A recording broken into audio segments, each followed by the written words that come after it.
Hi, Becky here, and I'm going to go over my literature review over whether grade retention promotes future academic success or leads to dropping out. The purpose of this study is to review the literature on determining if grade retention leads to future academic success as measured by high school graduation. The sources were found using a keyword search strategy in HBU's OneSource, including the terms grade retention or retention and dropout. The literature review concluded that while grade retention can lead to future academic success, its benefits are short lived, and a correlation does exist between grade retention and dropping out of high school. Further research is needed on what interventions are successful in preventing students from dropping out, since grade retention has not proven to be successful. At the end of every school year, students across the nation are either promoted to the next grade level, promoted pending successful completion of summer school, or retained in their current grade.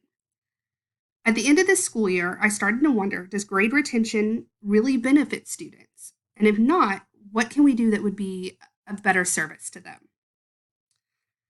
To find the literature to review, I searched multiple databases using HBU's OneSearch with a keyword search.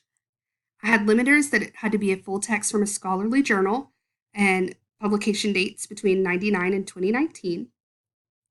And additionally, there were two criteria.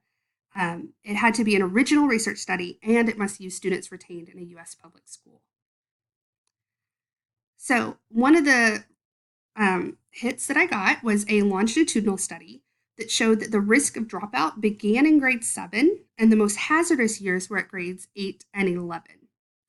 So these results confirm the negative impact of retention that was found in previous studies, but more importantly, it also provided new evidence suggesting that teacher-assigned grades, as recorded by non-cumulative GPA, are a significant and important predictor of a student's risk of dropping out of school. The second study I reviewed investigated the effects of grade retention in elementary school on participants' motivation for educational attainment in grade 9. So participants were pulled from a sample of at-risk students from 1 urban and 2 small city schools in Texas, who scored below the median score on a district-wide test.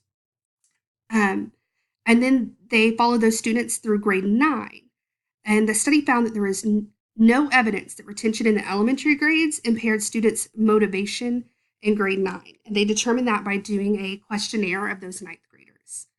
Instead, the study suggested that retention bestows benefits on 3 specific factors of motivation, being teacher educational expectations, peer education aspirations, and value of education.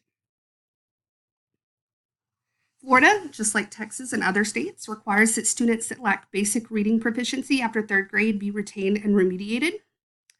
This study used data from the Florida Department of Education data warehouse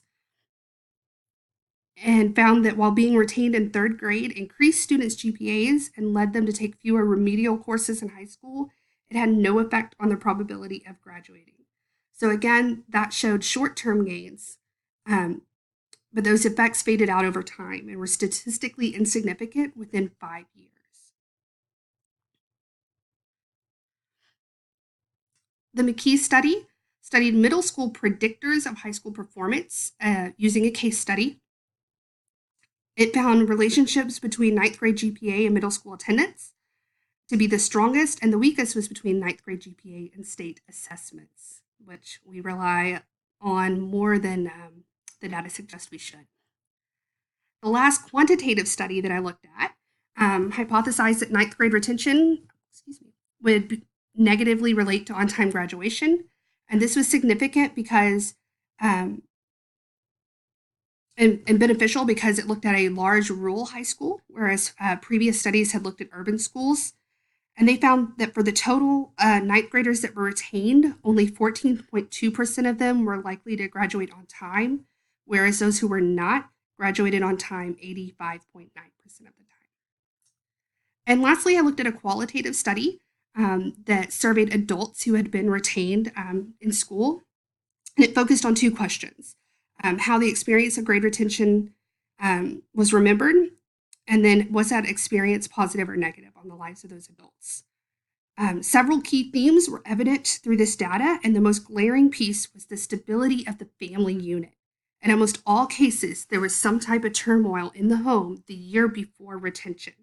So that's something we can look at as educators when trying to intervene and help students. So, in conclusion, while grade retention can lead to future academic success, its benefits are short lived.